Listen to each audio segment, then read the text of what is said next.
league activity. Here we go. Trade between. Here we go. It was Jalen Waddle for Dalvin Cook, Cortland Sutton, Josh Downs, and a 26 second. Brutal. That's what we said. That's ugh. That is brutal. It was so bad. D start posting just random sports stories to push Yeah, the trade up the feed. Yeah, because I didn't want anyone else to think that's what good wide receivers go for in this league. So I asked everyone to just start sending random messages so that like no one else could see that. It was bad. And then now I know how I remember where I saw this at. So you know how I do the Opus clips where it pulls like videos, little short videos automatically with AI. So it pulled that clip of that trade in there, and I listened to it, and I was like, "There's no way in hell, as a fancy website, can I post that as a clip on TikTok because they're gonna think it was so bad. It was what a so time bad. to be alive." But it's been pretty quiet ever since. Like I offered Bam a trade, he hasn't responded in a week. Listen, it's a very fair trade. Here's what I think happens to Bam. Bam goes through these manic episodes in his head when it comes to trades, and he's like, "This is a good trade. I'm just going to take it." And then, like maybe like a day or two later, he thinks about it, and then he's like, "Yeah, maybe I could have got something a little bit better for that."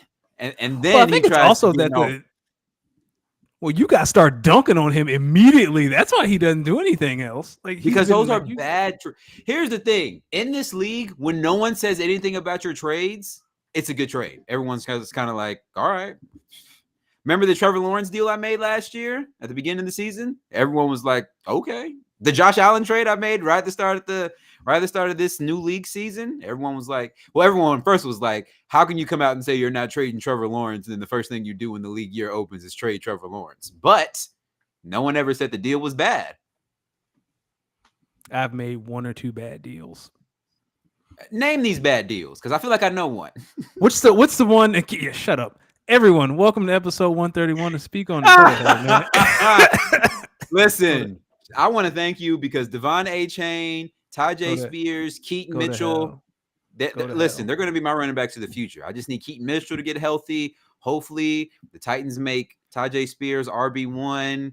Maybe with a new offensive coordinator, maybe they start utilizing more. I think Devon A-Chain, I think he'll take on a large role next year. I just want to thank you, my brother. And I got Mike Evans, too. Yeah, you can have Mike Evans. I think I might have to take the cake on bad trades. Let me tell you the trade I made before the season started in August. So I had picked up Puka Nacua off the waivers because he was undrafted. That'll do it. I paid a pretty penny for him in Fab, but I was like, he's a whatever late round pick. I got him after the draft. I traded him for a 26 second round pick straight up. Oof. I am regretting that decision right now. That 26 second, I hope it turns into like a franchise gym where you might be kicking yourself. Now, I will say, I too also picked up Puka Nacua from waivers last year, and I didn't trade him. I just straight up dropped him. And then another manager who, funny enough, never paid his dues with his bum broke ass, ended up picking him up. So now the dude who inherited that team just got Puka Nacua for the free. And Puka got traded. Oh, he did Puka get traded last week. Puka. That wasn't even a bad trade. Like I saw that, and I was like, all right. Jamie, what's good? Host, what's good, ladies and gentlemen? Welcome to episode 131 of Speak On It. As you guys can see, we have a very, very, very special guest in the building. It's been a long time coming. Danny and I have been doing this show for a few years now. We've always said we've got to have this guy on the show. We got to bring him in. The host, the creator of Going for Two, Jeff. How's it going, man? Hey, man. I'm glad we finally able to make this work. I was telling Danny pre-show before you got on that, we've tried a couple times, and it just seems like my work schedule and everything else always seems to interfere. But I'm like, today I work from 6 a.m. to 4 p.m. And I'm like, they're talking 49ers today. I'm actually going to be home. I need to get on this show tonight, so I'm glad I could finally make it on the show, man. And 131, that's a lot of episodes y'all put together before I was able to make it on here, but I'm glad I finally made it. Danny, how does it feel, man? 131 episodes, it flies by. I'll tell you what. I was about to say our 3rd anniversary is the Tuesday after the Super Bowl. Whoo! Ain't that crazy? Jeff, I'm glad you're here because finally we have a real Niners fan. So my dislike for the Niners, Danny's dislike for the Niners, it won't matter now because now we have a legit fan of the Niners here who can maybe throw a little optimism, because I'm gonna tell you right now, I'm hating. All the hate. I'm hating. I don't like them. I'm hating. Danny, you guys ready to start? I'm ready to jump right into it. Wait, first, Danny, you want to let the people know where this fine broadcast is brought to them by? It's brought to us by the gentleman with the flowy. Is it your hair brown? Yes. Or is it black? The flowy brown hair. It's bought for goingfor2.com. As you heard, we're talking dynasty trades. The rookie draft for most people is coming up. Make sure you pay your dues. That has been a common theme across multiple outlets today and over the past couple of months. And just know, if you have a commissioner like me and you don't pay dues, you will hear about it forever until you pay your dues. Damn, I lost my train of thought. Yeah, goingfor2.com, all your daily fantasy needs, every fantasy needs, Superflex, Dynasty, redraft, whatever you need, there's something there for you. And yeah, let's get cracking. I have a lot of hate in my heart right now, especially after Sunday's games. Worst case scenario for me Sunday. So you guys want to start with the Chiefs and the Ravens, or you want to start with the Lions and the Niners? Jeff, you're the guest, dealer's choice. Let's do Chiefs and Ravens so that we can talk. I don't want to have the hate hit me so early in the show. Fair enough. I guess the start of this is that damn Mahomes did it again. Mahomes and the Chiefs did what a lot of people did not think they were about to do. They went into Baltimore, a team that had basically scored about 20, 25, 30 points a game. They held them to 10 points. And now the Chiefs are going to yet again another Super Bowl. So I'm going to ask you guys this question. And Jeff, we'll start with you. Were you more shocked by the Chiefs winning this game and pulling this one out, or by the Ravens' poor performance when it most mattered? It was the Ravens' poor performance when it most mattered. And I know people want to put the blame on Lamar Jackson, and it was some Lamar Jackson involved in that, but their game plan was absolutely horrible. Like they threw the ball 83% of the time for a team that led the league in rushing. I think Gus Edwards had a carry, like 15-yard carry, and didn't touch the ball again until the third quarter. Like, I don't understand how they even thought this was a smart game plan. And even when they're down 10 points in like the third or fourth quarter, and Lamar Jackson's 7-step drop looking for 50-yard passes. You can't score 10 points in one play. You got to move it down the field, score, get the field goal, get the touchdown, slowly come back. But they wanted to get it all in one play. And I just kept watching this game like, okay, they're going to learn now. He check it down a couple of times and then look for the deep play again. It was like, I don't know what they were doing. It was a horrible game plan overall. Lamar Jackson, is as much hate as he had. I think some of the blame falls on him, but I think also falls on that coaching staff as well, because they just didn't have a good game plan for this at all. Danny, what do you think? Everything Jeff said. I just want to talk about the funniest part of the game for me is Isaiah Likely throwing his hand up while being triple colored. They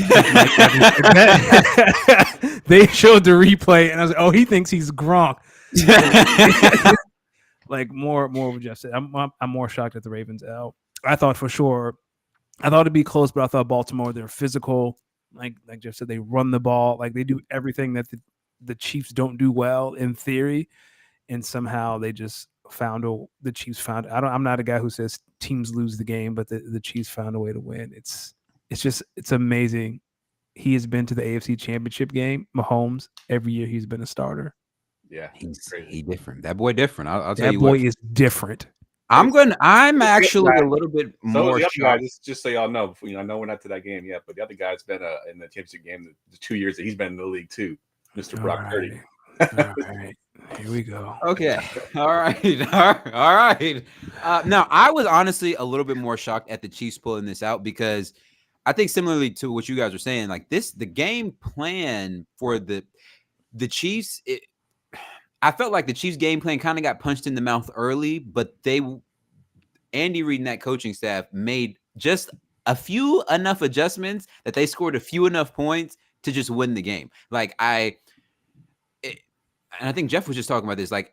When you come into a game leading the league in rushing, and then you completely abandon what kind of got you there, you're falling right into the hands of the Chiefs, because it's like, we game plan for you guys to really try to play keep away and keep Patrick off the field. If y'all are going to keep throwing the ball and saving us clock and we're already up, all we got to do is keep getting these first downs, get a couple first downs each drive, and we just keep you guys off the field to minimize your possessions. I mean, to me, that's shocking because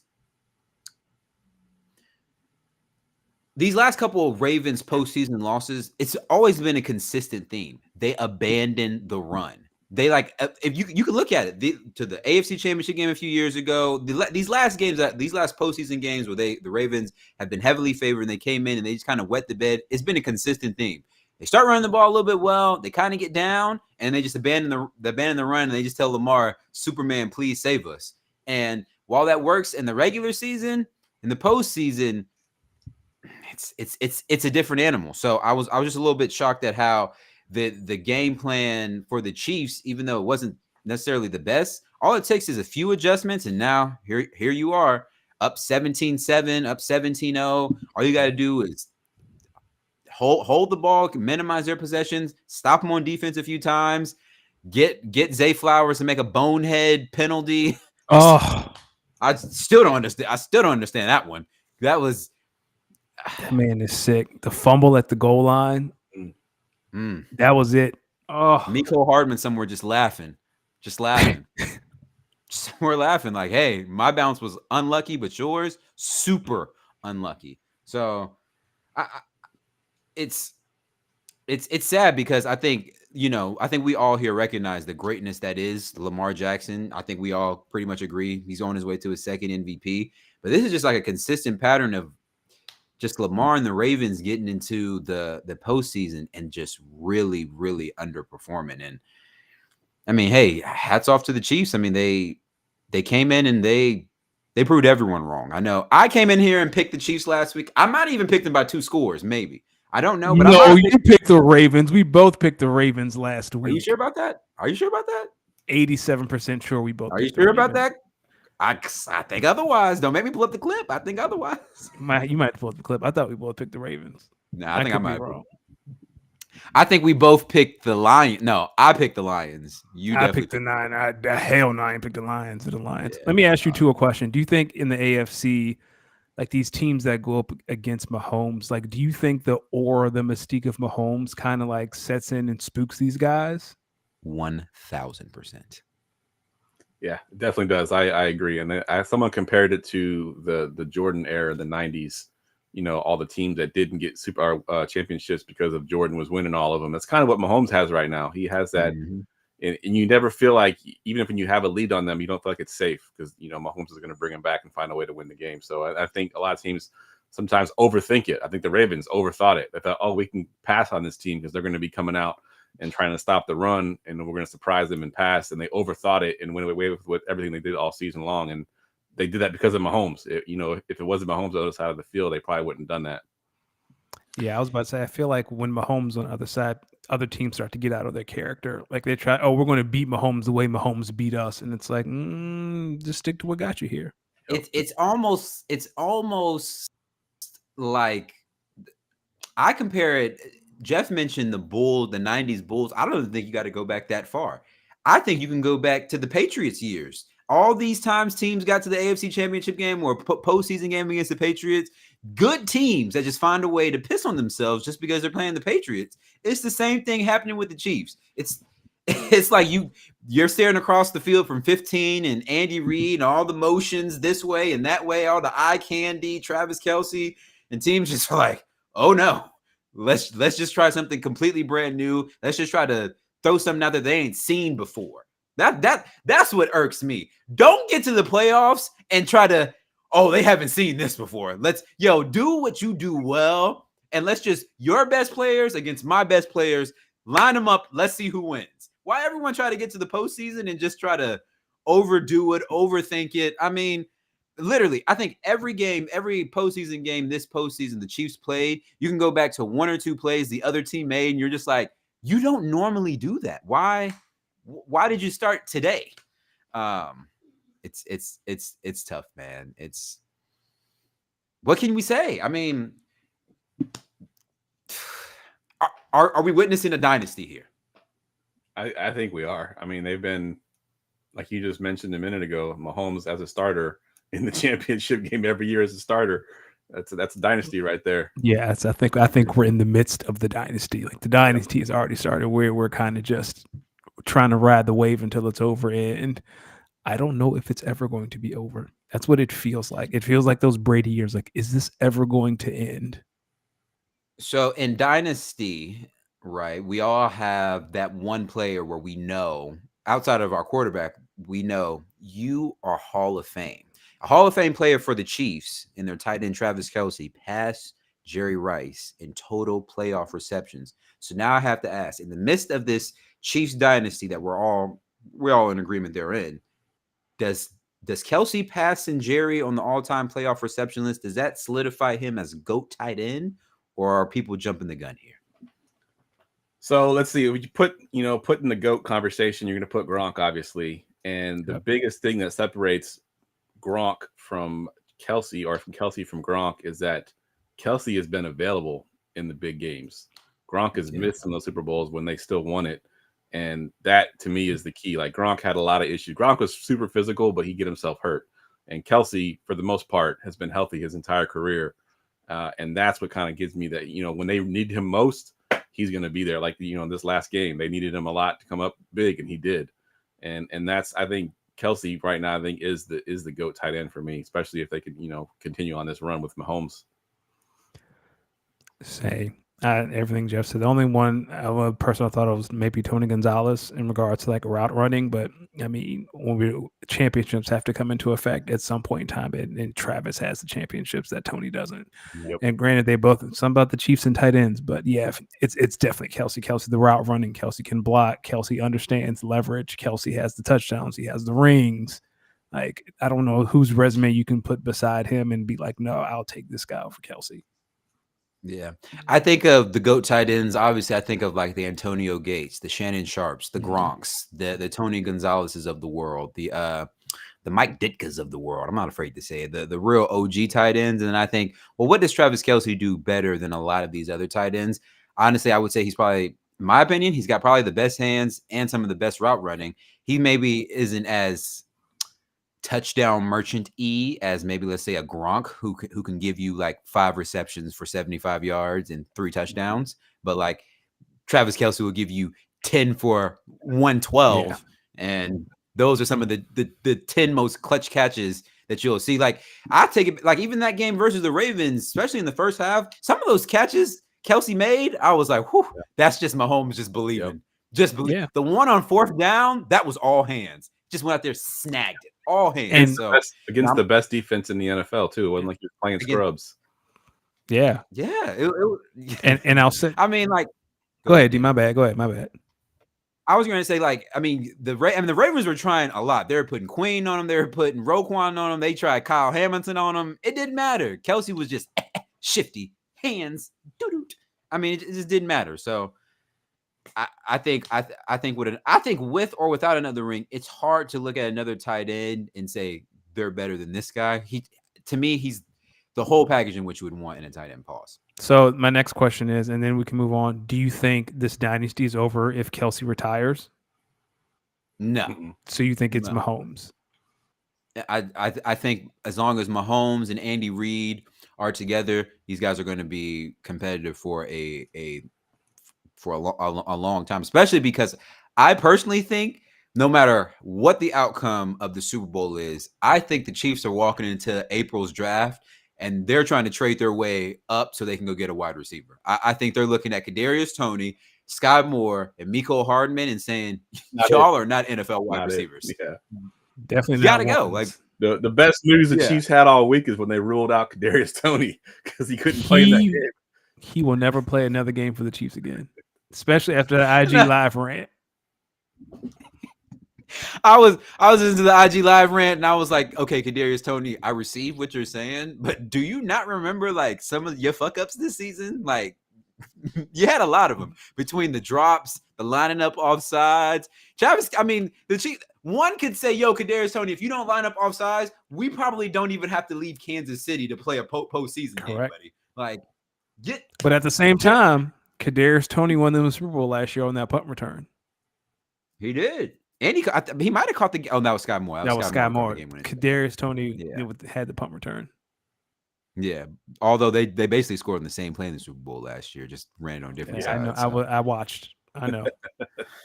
You're right. Sees So Kyle asks, why do I feel like Kadarius Toney is going to end up on the Edmonton Elks soon? Listen, I think the Edmonton Elks is being a little generous. I don't think he's going. Listen, he's going to be in the United Football League. Yeah, I was like, he is going to be dapping up The Rock on opening day, saying thanks for the opportunity. And he'd be an amazing UFL player because he's got the ability. Yeah. He just can't catch.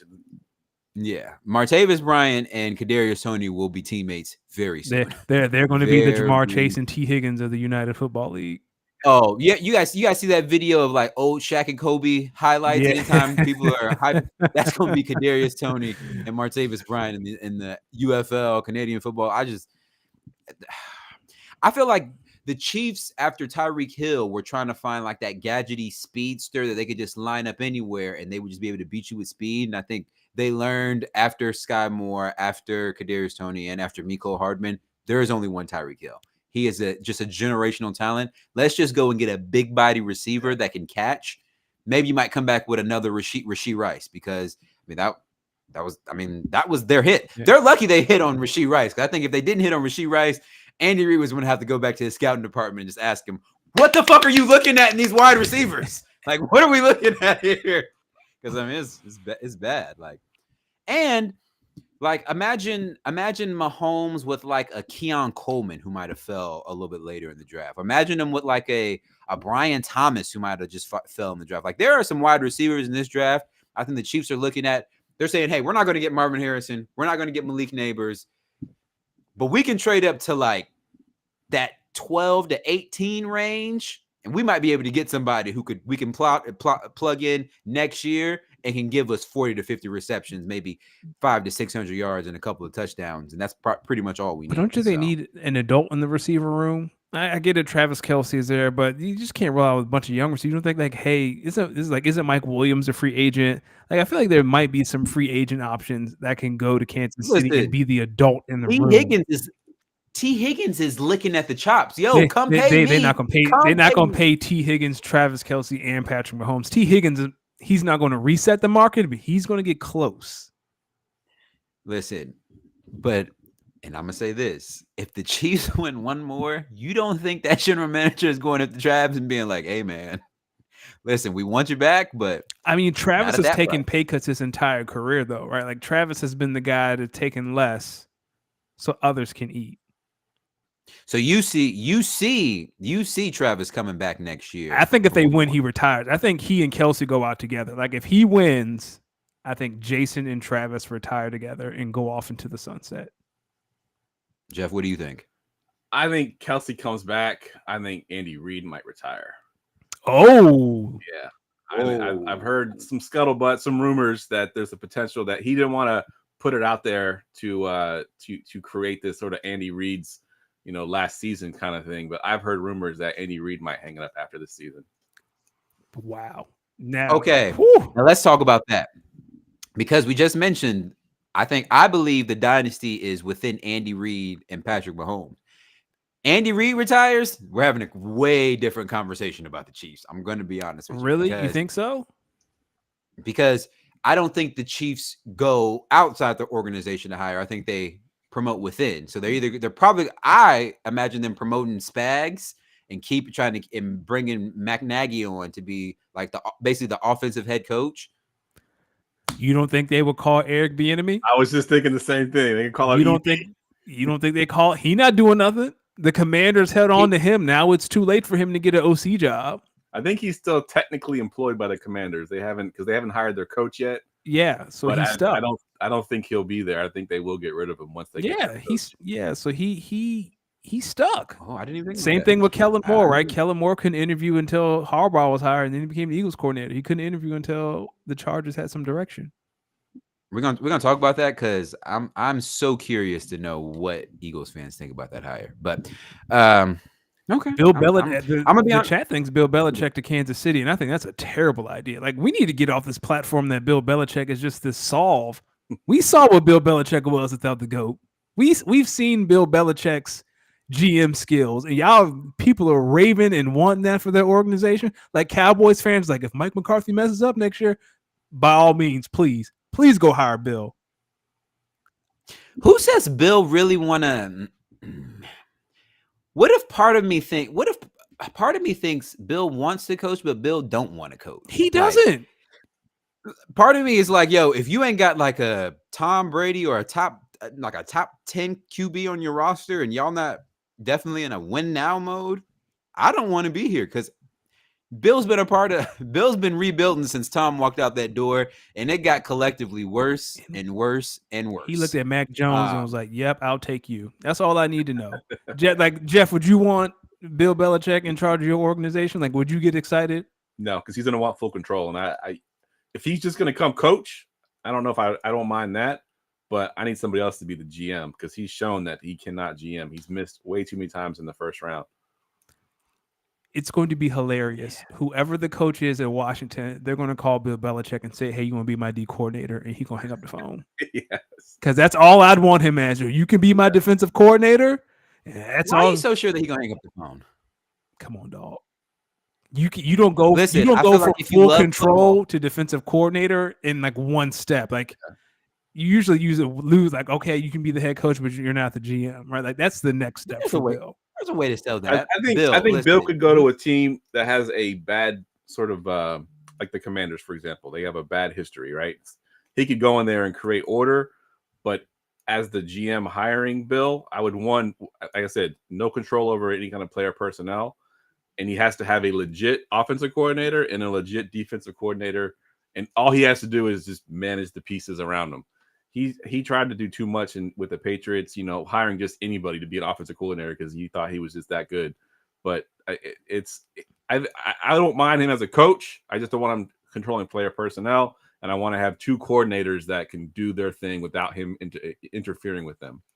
That man he made Matt Patricia the offensive coordinator. My point. Yeah, exactly my point. We don't. Streets don't need that. Your organization does not want Bill Belichick. It's okay to say that.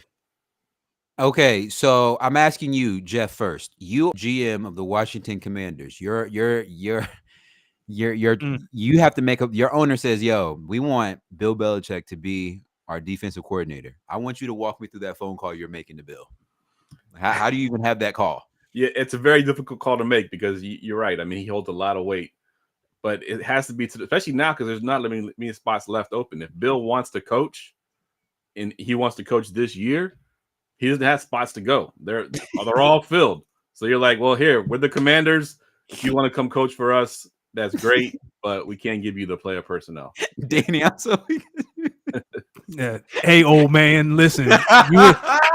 You have no leverage. It's either us or Seattle, or sit your ass at home. One of the three. You gonna be on Pat McAfee every Tuesday, or you gonna come coach football? What you want? Very easy conversation. This lesson over. Yeah, man. Very easy conversation. Look, old man, you want to run this defense, or you want to play pickleball? It's up to you. I'm just ring. And you got 3 hours to decide. Because I ain't waiting for you. I know you eat dinner at 4:00. You got till dinner. Listen, you talking about some ring? Yeah, can I speak to Bill Belichick? This is he. Listen, old man, I ain't got time to play with you. Listen, old man, we need a defensive coordinator. You ain't doing a goddamn thing. I know you got nothing but free time, and you tired of looking at your backyard playing with your dogs. You ain't got no control over the roster. We just need you to come in and coach defense for us every week. Yay or nay? That's how you call him. Emmanuel Forbes is tired of getting burnt. Can you help him? We got to beat Dallas at least one time. Can you help us? We have 2 All-Pro defensive tackles who can't seem to make the Pro Bowl. Can you help us? Oh man, if I was a GM and the owner said, "Yo, you got to call Bill Belichick and at least offer him the defensive coordinator position," I'm just, Mr. Belichick, listen, listen, Bill. Nah, I ain't calling him Bill. He got 6 Super Bowl rings. I got to call him Mr. Belichick. Tom got 6 Super Bowl rings. See, that's hate. Okay, that's not true because there were some games where the offense wasn't doing nothing and the defense bailed them out. every Super Bowl Tom won, there's a drive where you can point to and say, "Yep, that was Tom. He won the game." So who won the game in 2014? Because last time I checked, they was a yard away from losing. Oh, okay. Yeah, the interception. That's fine. But who gave them the lead? What about the Stink Bowl the second time versus the Rams? It was like 10-7. Yeah, or that something was like that. brutal. That was a Worst Super Bowl I've ever disgusting watched. game. Ugh. I'm telling you, there's been and I believe one of the first or the Tom third let him ring down the one. field for Adam to kick the field goal. But they Tom did led shut the down drive. the greatest show on turf. They did. That's See? true.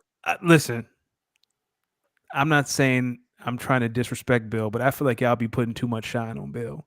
Bill, you want this job? Yes or no? And then Bill say, fax me the contracts. Like, sir, check your email. Nah. Listen, Mr. Belichick, listen. You've been busy. You've been busy in New England. Look at what they had you do, Bill. They had you looking over the offense, the defense, the special teams. It was almost like you were a head coach, Bill. Listen, I got a beautiful proposition for you. What if we just have you only coach the defense and we just call you the defensive coordinator? That's how I'm calling Bill Belichick. That's me.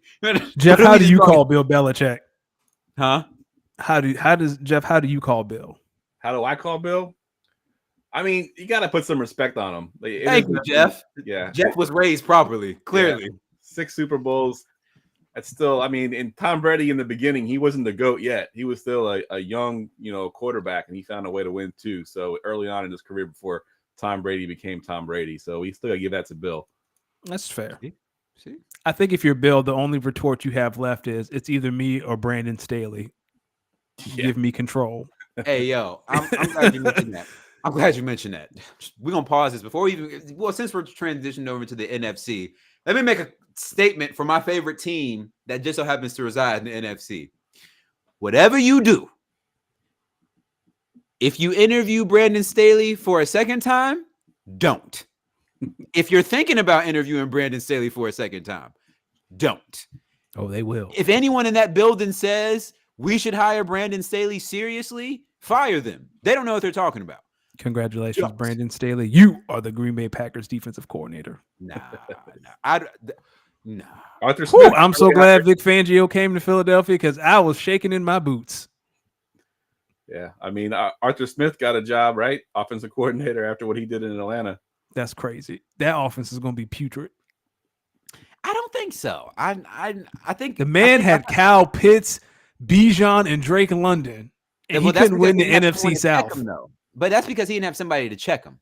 He couldn't win the NFC South. Listen, I think on a team that you're not the head coach, and Mike Tomlin, a well-respected voice within the NFL, tells you, yo, we're not going to keep running the end arounds down 24-6. Please push the ball downfield, Arthur. Or here's the thing. You don't have someone who can push the ball down the field. Coach Tomlin. Okay. And I think that's fair. Listen, and I think someone even said it in our Going for Two Twitter group chat. Yo, the Steelers' offensive problems start and end with whoever they have behind center. You could have Eric Bieniemy, Tom Brady, or whoever at OC. If Kenny Pickett or Mason Rudolph is your starting quarterback, you're going to be a 500 team year in and year out because they're not terrible, so they're good enough that you might contend, but they're not great enough that you could actually beat the team that you need to beat. So you're just going to be 500, and you're just going to have a defense that's locking people down, and you're losing games 20-24 every week, and you're right back in it. Let me ask you guys a question. Yeah. If you're Pittsburgh, do you go after Kirk Cousins? Yeah, absolutely. Yeah, I mean, if he's available, absolutely. And Minnesota, the dumbest thing y'all could do is let Kirk Cousins walk out that building. I'm telling you, let Kirk Cousins walk out that building. Y'all are going to be sick. That's all I'm going to say. Speaking of being sick, there's one team in the NFC that I know when they woke up yesterday morning, they could not believe that they were not playing in the Super Bowl in about a week and a half. Sunday afternoon, 3:30 p.m. The Lions traveled west to beautiful, beautiful Santa Clara, out in the Bay Area. It's nice. Great It's nice stadium. Beautiful Great stadium. Beautiful stadium. And they played the damn 49ers. Whew. I don't have a lot of good things to say about that team in gold and red. And here's what I'm going to say. For the first half, I was just so confident that there was just no way a team could choke away a 17-point lead. And if you did, it would literally take you all 30 minutes in the second half to just blow such a big lead. All you got to do is get first downs and keep scoring field goals. Well, ladies and gentlemen, of course, only the Detroit Lions could give the 49ers one of the biggest comebacks in postseason history. They erased a 17-point lead in the third quarter. I repeat, 8 minutes. In the third quarter. Didn't even make it. They were leading by the time the fourth quarter started. And they ended up winning by 10. Like, I feel like, Jeff, do you just want to ISO and talk your shit? So first of all, I was feeling the pain that first half, to the point that my daughter, who didn't have school on Monday, had a friend over. She's 11.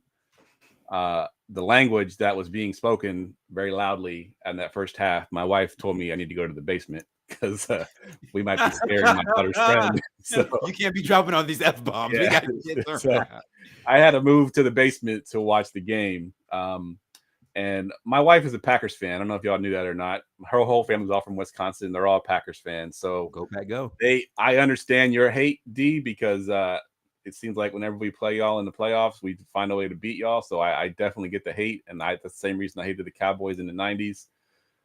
And then that second half, first of all, funny situation happened in the second half. So I went downstairs to watch on my daughter's TV because it used to be the man cave, but now it's my daughter's cave. So I had to sign into Hulu because she doesn't ever use Hulu. So I had to sign in. It took me about 5-10 minutes to sign in.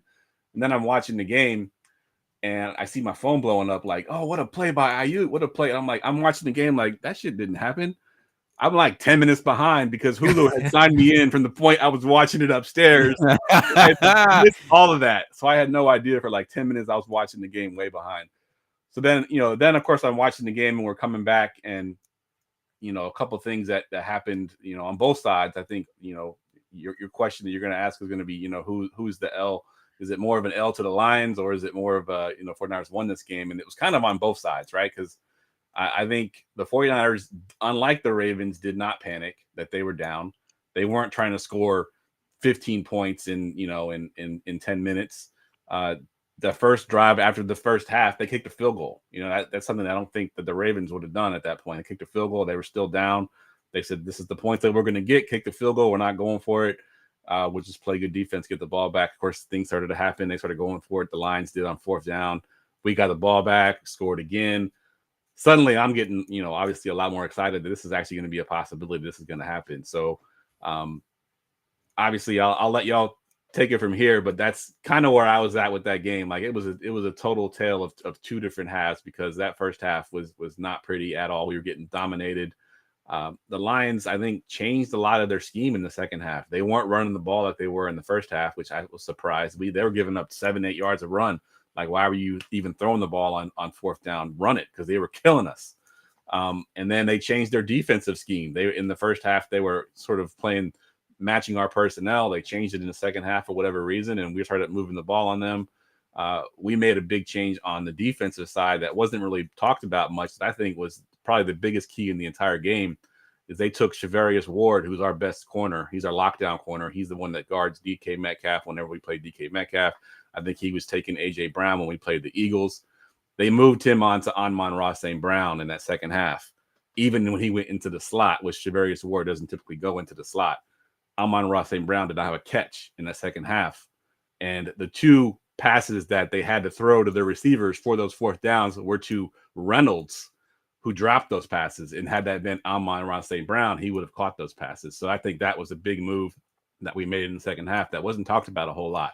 But Shavarius Ward really was the MVP on that defense because he changed everything when he went to Amon-Ra, and he followed him all across the line of scrimmage. So that was one of the biggest keys for me. Go D, ahead. do you want to go? Okay. No. Only thing I'll say is Dan Campbell take the point. You can kick field goal. It's like he completely forgot the rules. Or he thought he was playing. It's like he's like we got to go. We got to score touchdowns. And I understand the aggressiveness, but I think the psychological factor of they're up 14, they go for it on fourth down, so they're kicking the field goal. Like the psychological aspect of knowing that the 49ers, you're up 3 possessions instead of just 2, I think that gives you the opportunity to breathe. So if that same thing happened again with Ayuk in the catch, now it's still like there's still some buffer. Like, all right, where that happened, it probably won't happen again. We're still up 2 possessions. For me, that's where they lost the game. Like, again, just the mental of knowing we're up 3 possessions in the middle of the third. How many more possessions are the 49ers going to get? I think that changes the outlook of the game. But, Dan just wants to keep going for it. I mean, that's what made him who he is. But, God, I hated watching that second half. Like, I started making dinner, and I came back, and I was like, oh, what the fuck is happening here? Excuse my language. I don't want to scare anyone's children, but I was like, dog, what are y'all doing? And it's like, it's the Lions, right? Like Kyle said, it's the loser Lions. And it started to sit in, oh, yeah, these are the Detroit Lions. Here's what I'm going to say. I'm going to start off by saying this. Dan Campbell, I'm familiar with your game, my friend. So familiar that I've seen it before. Where? Okay. Me when I play Madden. What happened to Dan Campbell is what happens to me when I play Madden.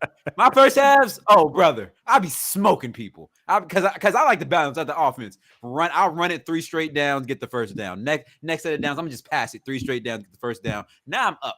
I'm up now. Now I'm just playing with house money. Dan Campbell was out there playing Madden. Because, like me, he went up, and at half, he's thinking he big shit. So, similar to me and my Madden Ultimate Team, when I'm up, now I'm just trying to kick you while you're down.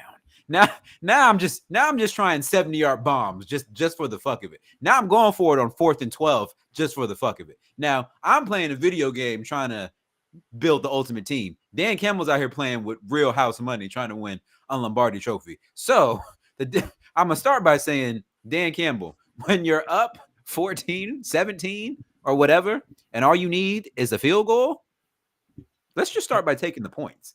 Let's just start by taking the points. Now, here's where maybe certain things weren't Dan Campbell's fault. Josh Reynolds, you had not 1, but you had 2 drops on 4th downs. Check his FanDuel account. The league, check that man FanDuel account. He didn't win nobody money. He took the under on his catches and was like, I'm getting too close. I can't do this. Under. So, yeah, Josh Reynolds, your 2 drops, huge. Secondly, Jahmyr Gibbs, brother. Oh, you just can't fumble. You can't fumble in those type of situations. You can't fumble in those type. I think they scored like 2 plays later, literally 2 plays later. Yes, can't fumble in those type of situations. Thirdly, and I'm gonna bring it back to you, Dan Campbell, because even I know that in Madden, you don't touch those timeouts. You fucked up when you burnt that first timeout in that 4th or 3rd quarter in that second half.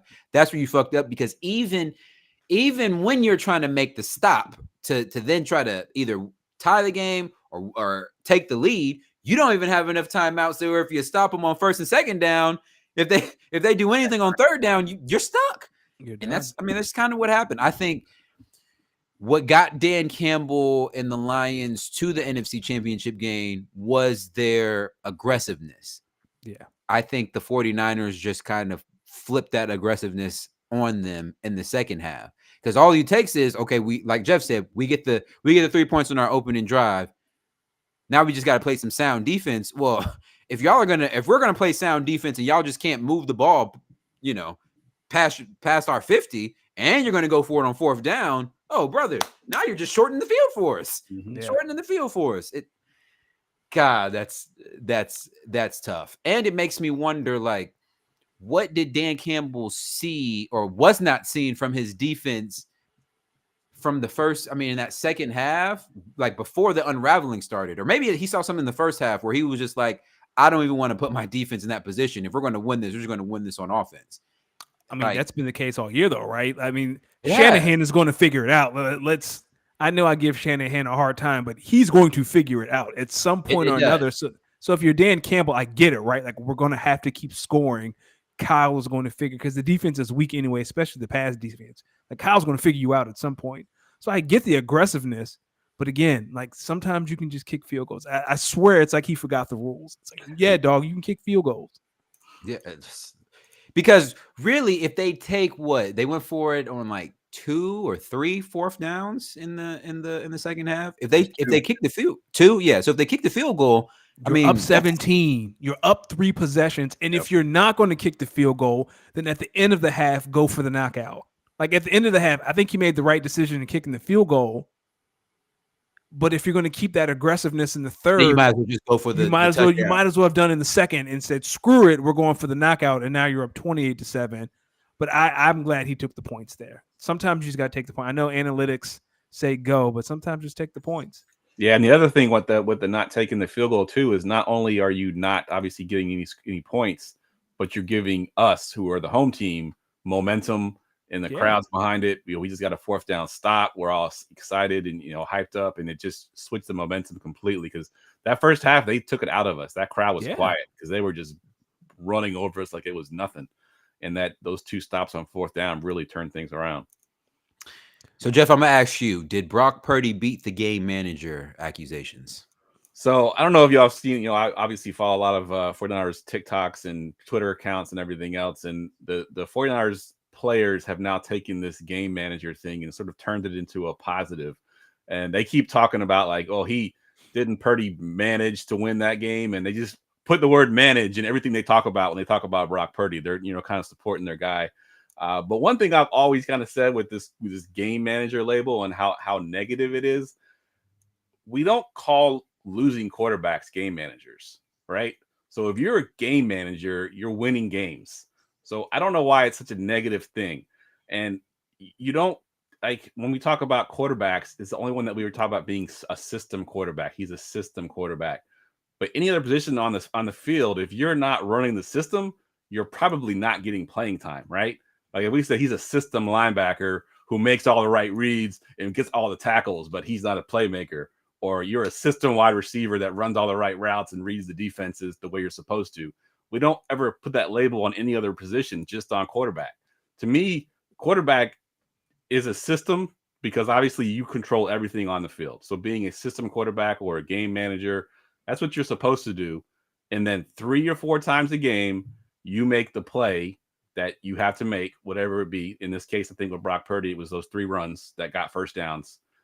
He managed the game the way he was supposed to. He made his right reads. He went to where he was supposed to go on the field. He read the defenses pre-snap. He knew where to go with the ball. And then those few plays that broke down where he had to make a play, just like Patrick Mahomes, usually with Mahomes, it's like rolling out and finding Kelsey down the field somewhere. Brock Purdy made the plays when he had to. So in my opinion, game manager isn't necessarily a bad thing, even though we want to make it sound like a bad thing. I think game manager means you're a winner. They've called Alex Smith was a winner. I know he didn't win the Super Bowl, but he won a lot of games. And he was the ultimate game manager. Even Tom Brady early in his career was a game manager.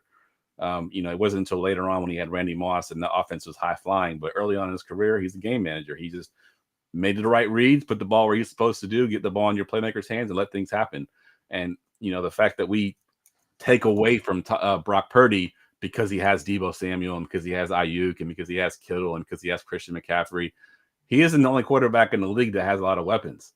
I mean, you look at your Eagles, right? I mean, y'all have basically the same thing we have. You got 2 really good receivers. You got a good running back. You got one of the best tight ends in the NFL. No one's taking away from what Jalen Hurts does because of your pieces around you. No one's talking about his weapons. So why? Well, they just push his ass into the end Here zone. we go. Here we go. Literally. Brother. I mean, I think the whole game manager thing has been a little bit blunt of proportion. And like I said, I don't look at it as a negative. We're not calling Zach Wilson a game manager, right? Because he loses games. To be a game manager, you got to win games. And I think I watched something on ESPN where I think Brock Purdy 17-4 as a starter or something like that. And they're like, take any other quarterback, and put them in Brock Purdy's spot. Are they still going to be 17-4? Like, how much better could Brock Purdy be? Like 4 games better? You know what I mean? Like, if we put Josh Allen in Brock Purdy's spot, maybe does he go 16 or 18-3? Maybe he's 1 game better. So I think, 17-4 is a pretty damn good record. And you know, people say, oh, you can put any quarterback in that system and it'll work. Well, it hasn't, because, you know, before Jimmy G got there, we were a terrible team. You know, we had weapons. You know, there's weapons there at that time too, but we couldn't get a quarterback right. We kept drafting guys, and it's the same system we were running back then that we're running now. And those quarterbacks didn't do well. The few times that Sam Darnold has come into the game, he hasn't looked very good either. So I think a lot of extra hate has been put on Brock Purdy, and I don't understand it, because usually, you know, America likes the underdog, and he's the ultimate underdog. You know, 7th round pick, Mr. Irrelevant, the whole nine.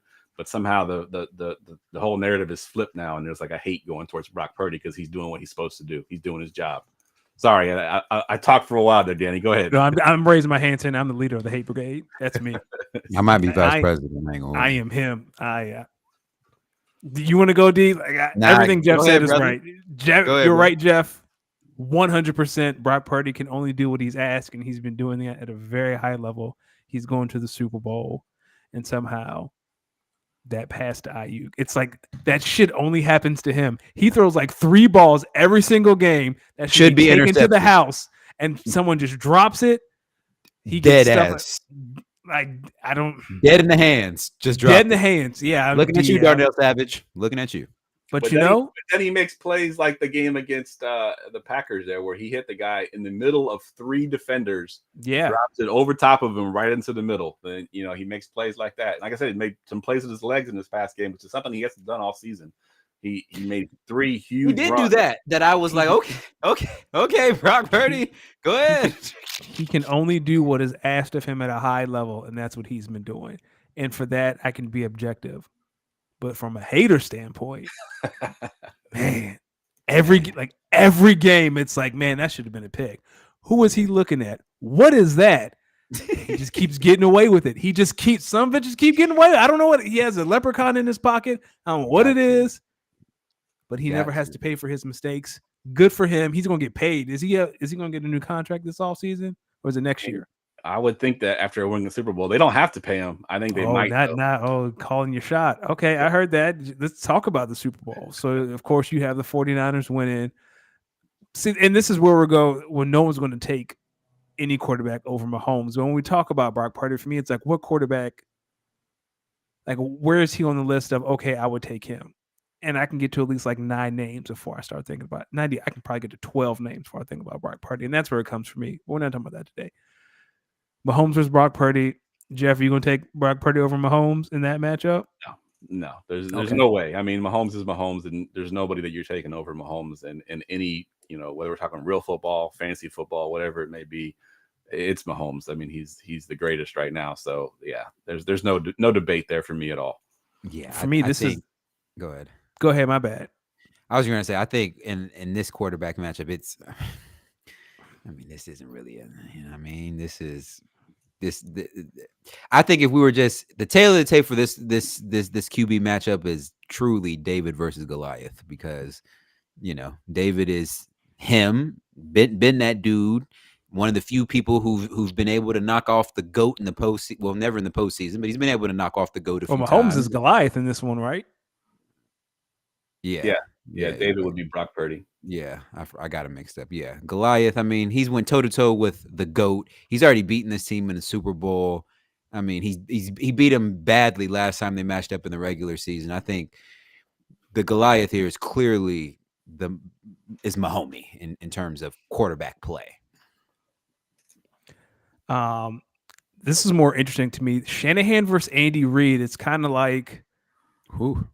Yeah, it's Andy Reid's one of the greatest play calls that ever lived. Shanahan is definitely on that path. Like, I don't want to say, because Andy Reid Shanahan's never worked on a Reid staff, right? It's not like a mentor versus the mentee, but it's kind of like 2 great play calls of a generation, like going against each other and going wit for wit. So out of those 2, who would you guys take?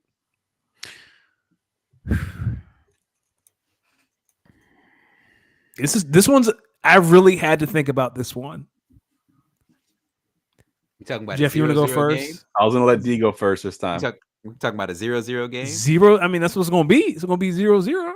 Well, I thought we were maybe talking about maybe situationally, because there might be. Nope. Yo, if I'm up 24, if I'm up 24-7, oh, give me Shanahan.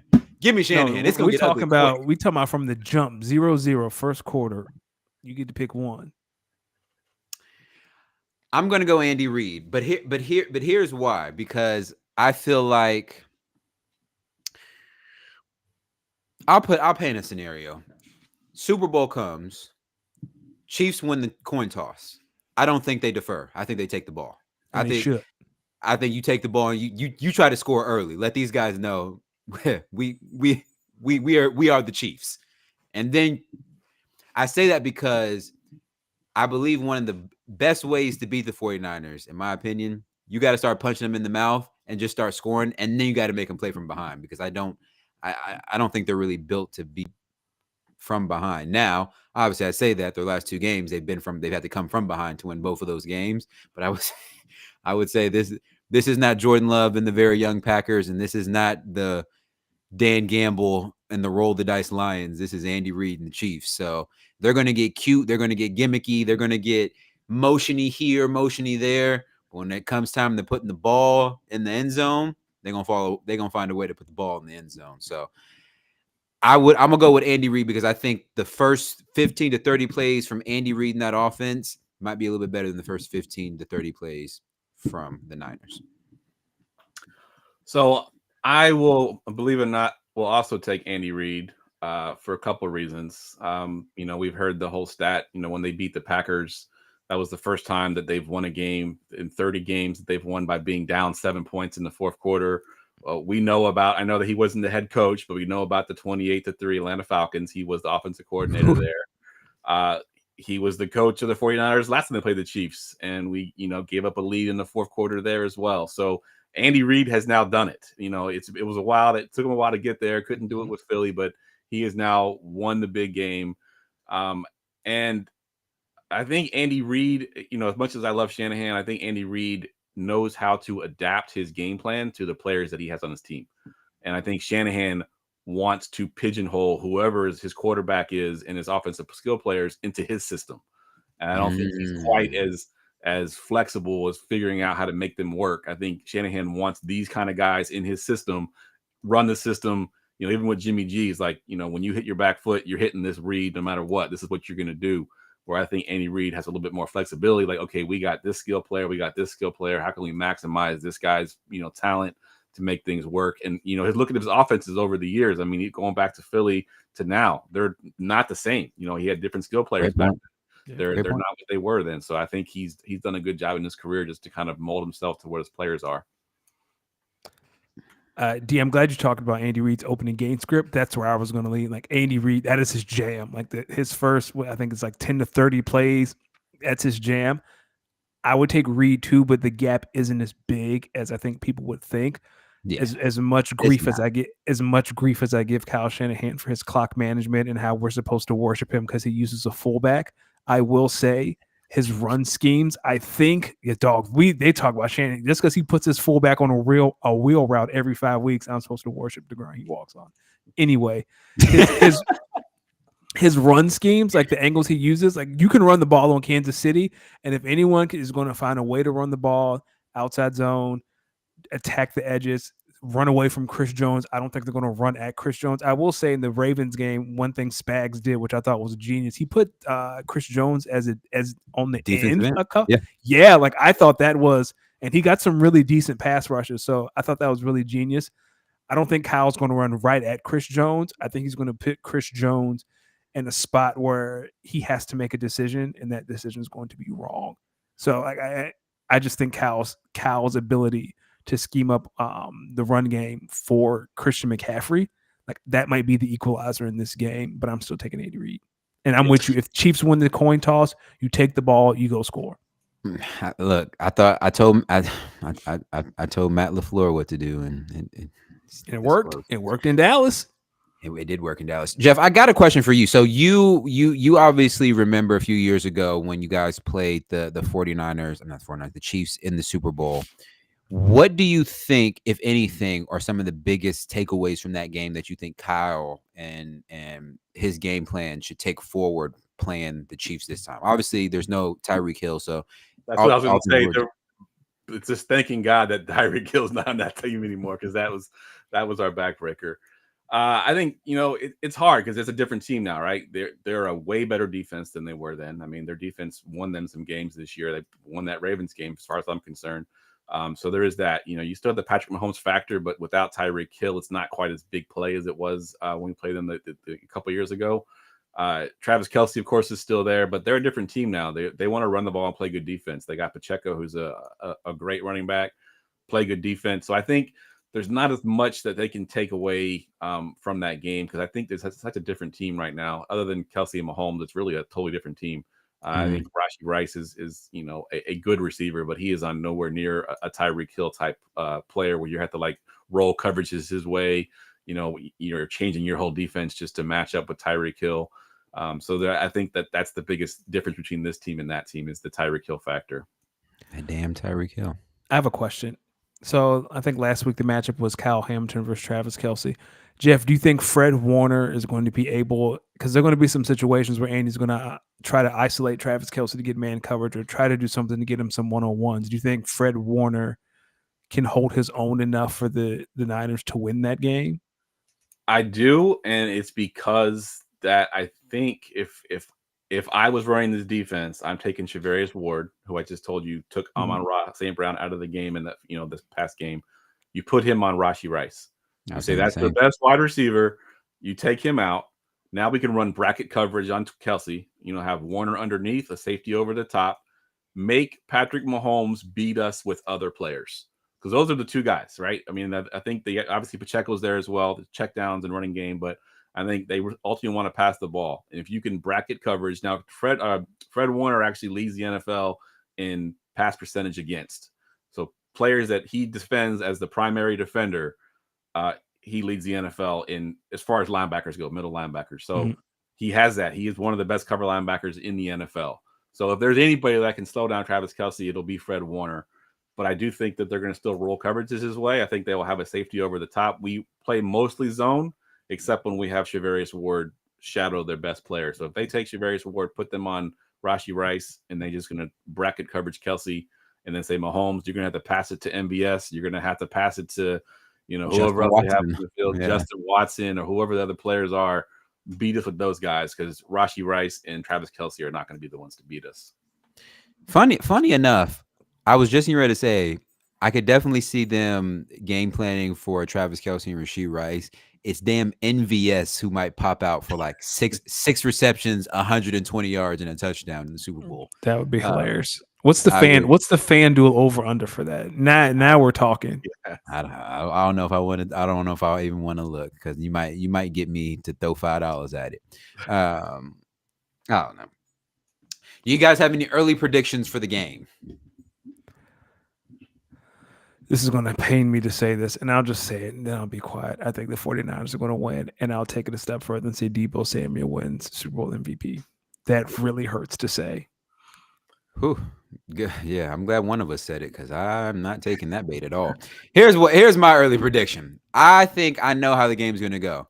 I think San Francisco is going to come out early and score 10 points.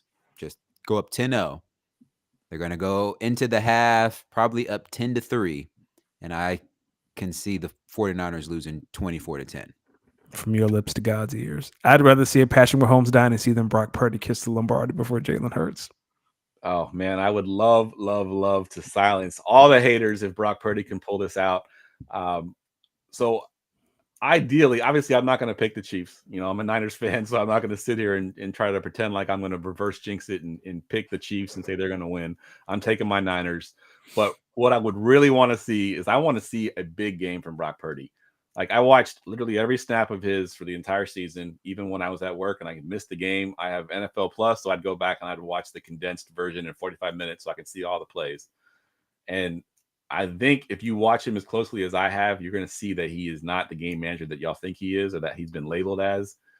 He can make those big plays, and I just hope that the game is not too big for him, being so young, being Mr. Irrelevant, the whole nine. I hope it doesn't get to him. I hope he comes out and plays the way that I think he can play. No, I get what you're saying. To show all the haters that, hey, you know what? I'm not just a game manager. Ayuk, I don't know if y'all know this, but Ayuk led the NFL in yards per catch. He's nice. He's You nice. don't do that with the game manager, right? You know, Alex Smith is not throwing those passes to Ayuk, where I think Brock Purdy is, and Ayuk was one of our go-to players, especially when Debo was out for a few games. So that's how I hope it goes. I hope Brock Purdy not only comes out, even if we lose, I hope Brock Purdy puts on a game that can silence all the haters and say, you know what, I'm a legit NFL quarterback and I'm here to stay. Oh, Hey, I'll tell you what. The Jalen Hurts Jalen game Hurts from last performance. year. You want to have the Jalen Hurts game from last year? Is that what I'm hearing? Oh, we said at the same time. I was like, yeah, I would love for Brock Purdy to have a Jalen Hurts performance. That'd be good for him. Listen, if he does something like that, he will get paid this offseason. Very handsome. He getting paid anyway. He getting paid. I think so too. And even despite my 49ers, hey, I do want people to get paid. So, hopefully, this Except earns Brock Debo. Purdy. I don't want Debo to get paid. Why? What's your beef with Debo? What did Debo do? Look at that. You hating on a black man? My brother. I don't like Debo. I love Debo. Why? We're not gonna talk about it. Why? Because he embarrassed y'all that game. Go to hell, man. Brother, you act like we didn't suffer the same fate. Ours was worse. He is a running back. He ain't nothing but a running back. Nah, he a wide receiver. He's a wide receiver. Man. Trust me, before he became the quote unquote running back, that same year he had his big year where he became the running back. He had 1,400 receiving yards. So I mean, you don't do that as a quote unquote running back. That's a receiver. If I line Christian McCaffrey up in the slot, I bet you he had 1,400 receiving yards too. He a running back. It's so interesting though, just on that Debo point, because since that year, Jeff, I don't know if Debo's had like a year since then. That was what, 3 seasons? Hell no, he hasn't, because my dumbass draft him every year, and every year I get upset. Yeah, he's had some injury. Obviously, last year he was injured from a lot of the years, but this year he's had a pretty good season, and they have used him in the backfield, not quite as often, obviously, than they did that year when they had no running back to hand it off to. But they still run those little quick screens off the line and say, just go beat the first guy. And we saw it with the Lions too. That first guy could not bring him down because he is built like a running back. Yeah, he's a hard guy to tackle. He's definitely a big guy, and he has no neck. Yeah, he has no neck. Pause.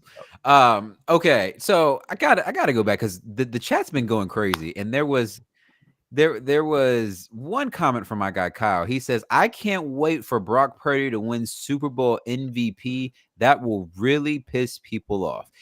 I want to ask you guys, who do you think would be the most pissed off? Or who are some of the sports personalities or sports figures that you think would be most pissed off by Brock Purdy winning Super Bowl MVP? Nick Wright, number one. Colin Cowherd. Cowherd, number two. He would do the post-game interview with his hat backwards, and it would kill him. It would kill him. Shannon Sharp. Oh, Shannon gonna be tight. Skip Bayless would love it. Ryan Clark. Ryan has kind of backed off. Yesterday, Ryan kind of said Brock has separated himself from like the Tuas and the Dax because he wins big games. So I think Ryan has kind of hedged his bet already. So if that does happen, he's like, "Hey man, I've already submitted." I'm trying to think who else would hate. I would hate big time. Lots of hate from I would hate. I'm gonna throw a name out there. What I don't get is, where is this Brock Purdy hate coming from? Like, people are somehow hating Brock Purdy more than they're hating Patrick Mahomes, who I got hate for him too. There's plenty of hate for both of them. So there should be like a rooting interest, for Brock Purdy at some point. We got to beat the big bad Mahomes. I can't root against Mahomes. I just can't root against Mahomes. I'd rather playing against the Packers. Yeah, I'd rather see the Mahomes dynasty continue than see Brock Purdy kiss a Lombardi for Jalen Hurts. Honestly, I don't even think people dislike Brock Purdy. I think people don't like Kyle Shanahan. I'm gonna be honest. I think that's where it comes from. So like that hate just gets extended to Brock Purdy. Like I think like if Brock Purdy was like the QB of the fucking Jets, and they went 9-8 and made a playoff game, that's rookie of the year right there. That's like, I'm not even bullshitting. That'd be rookie of the year. But because under Kyle Shanahan and people don't like Kyle Shanahan or don't think he's that good of a coach, they just Kyle Shanahan never gets the smoke for the chokes. Yeah. He always gets to die. Like you said, the 28-3, that's him. That is all Kyle. And he just like, damn, that's crazy. This must be he got a head coaching job the very next year, too, didn't he? The very next day. He didn't even leave the arena and had a coaching job. Yeah. That, for me, that's the distaste to Kyle Shanahan. he never has to pay for his sins the way other coaches do. He just gets to walk away. Like he did all that to get Trey Lance. How many games did Trey play, Jeff? Not enough. 4. 4. And then he's like, man, I don't like this kid. Let me trade him to Dallas for a stick of bubble gum. It's like, oh, it's just Cal. He's fine. Like he gets to do things. Like he does things Bill Belichick does without the ring. To be fair, Kyle Shanahan wanted Mac Jones. It was Someone said that earlier, and it was the GM that wanted Trey Lance, and actually the guy who was the assistant GM that is now the GM of the Commanders was actually the guy that picked Brock Purdy. If he had his way, he'd have picked Brock Purdy in the 3rd or 4th round, but they waited to the 7th round. He was still sitting there, and they were kind of like, oh well, last pick in the draft, we'll take your guy, and he was the reason that we got Brock Purdy. So he's actually the one that picked that pick. Shout out to that guy. That's why he's a GM in Washington.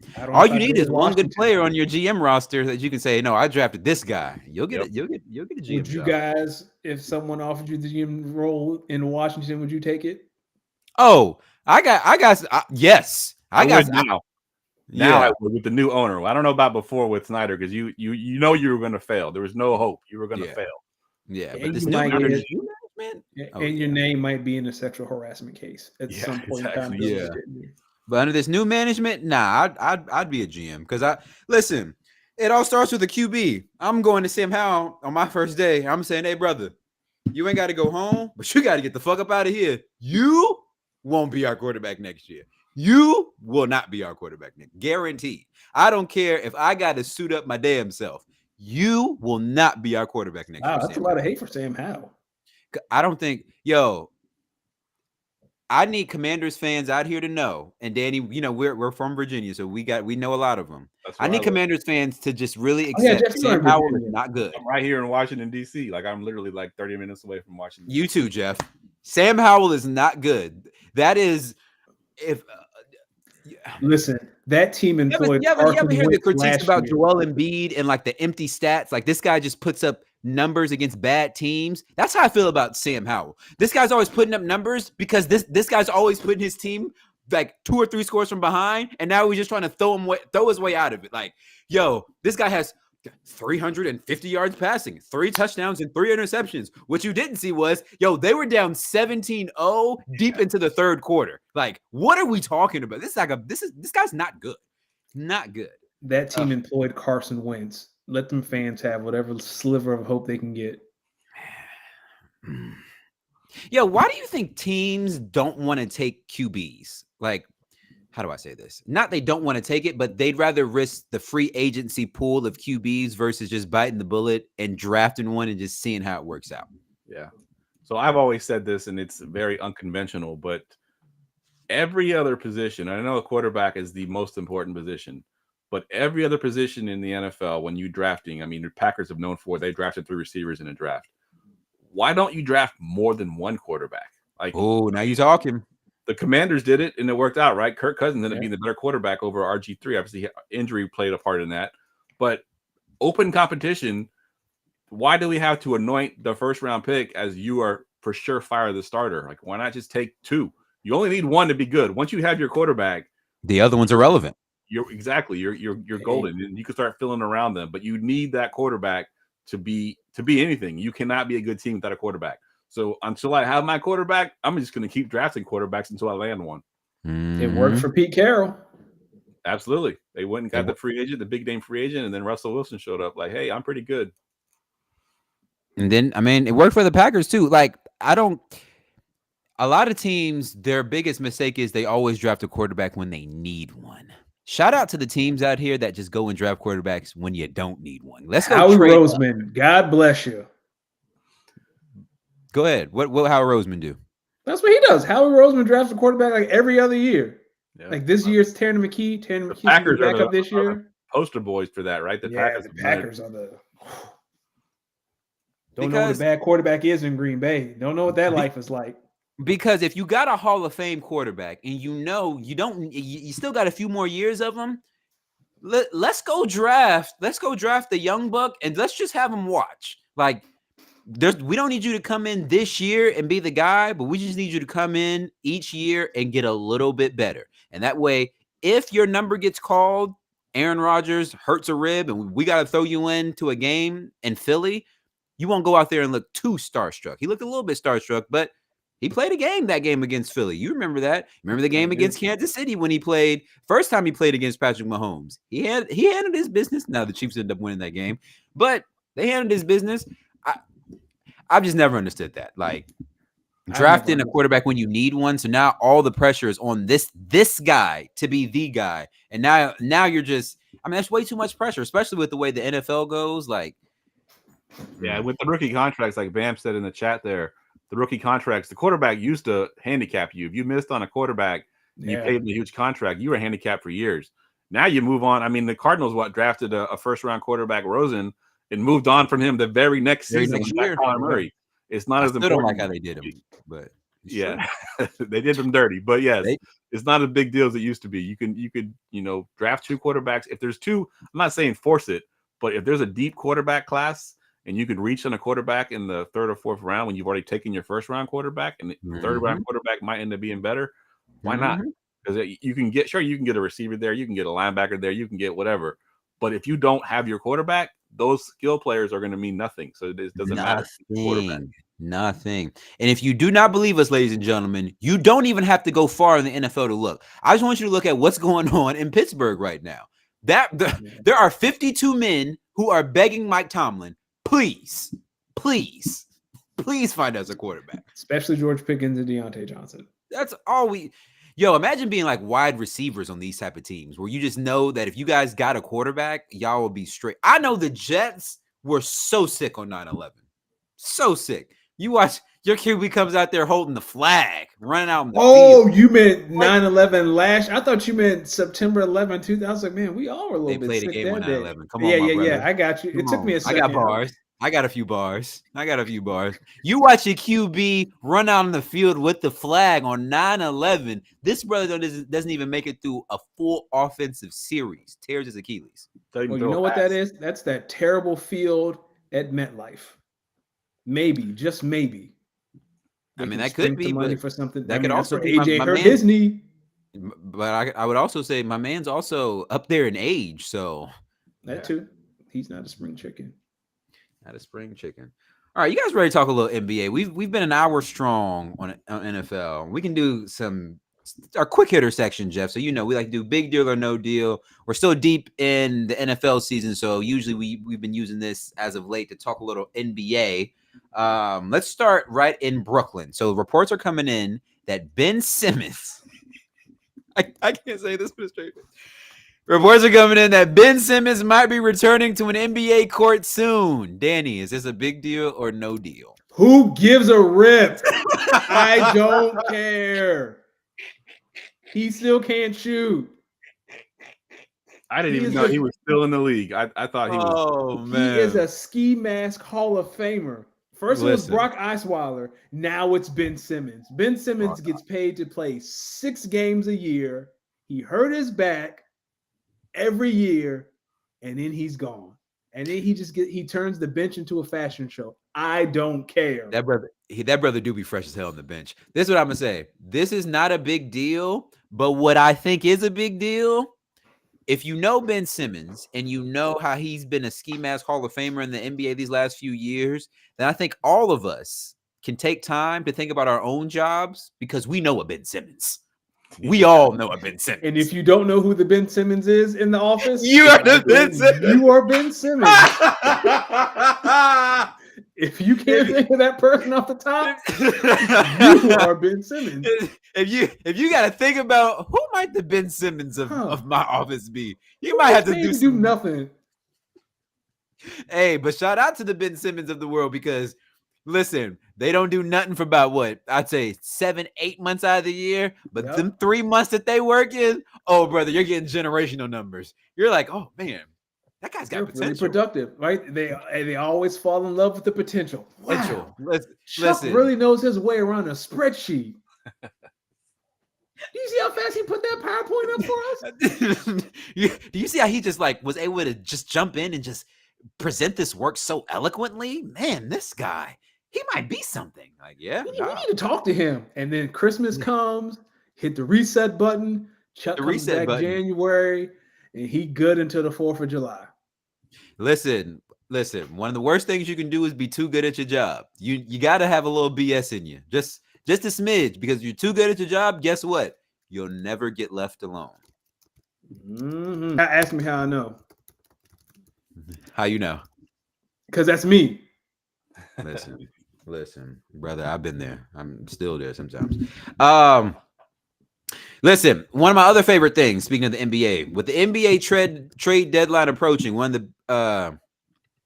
the best things that I love watching is how as soon as this mid-February timeframe comes on, you see players play like they have never played before. You see guys who average maybe 5 to 6 points a game. They start kicking up for about 15 to 20 right around that trade deadline.